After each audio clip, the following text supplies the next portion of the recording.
आज आपण शिल्लक राहिलेल्या पोळीचा मुलांसाठी पिझ्झा कसा तयार करायचा ते पाहूया। त्यासाठी मी एक इथं पोळी घेतलेली आहे। त्यावरती 1 चमचा मेयोनीज आणि 1 चमचा टोमॅटो सॉस टाकून, चिली फ्लेक्स आणि मिक्स हर्ब्स टाकून हे सर्व छान पोळीवरती आपण स्प्रेड करून घेतलेलं आहे। स्प्रेड केल्यानंतर यावरती डाइस चीज टाकून घेतलेला आहे। तुम्ही चीज क्यूब पण वापरू शकता। यावरती चीज टाकल्यानंतर मोठ्या साईजने चिरलेली शिमला मिरची आणि कांदा ठेवून घ्यायचा आहे। शिमला मिरची आणि कांदा ठेवून घेतल्यानंतर यावरती पुन्हा थोडंसं चीज आपल्याला टाकून घ्यायचंय। मिक्स हर्ब्स आणि चिली फ्लेक्स पण टाकून घ्यायचे।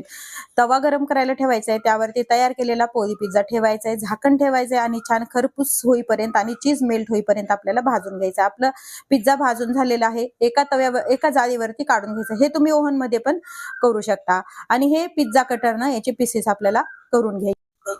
पिझ्झा बेस आणून करून पिझ्झा करण्यापेक्षा पोळीचा पिझ्झा हा मुलांसाठी हेल्दी पण होतो आणि झटपट तयार होतो। तयार आहे आपला झटपट पोळीचा पिझ्झा।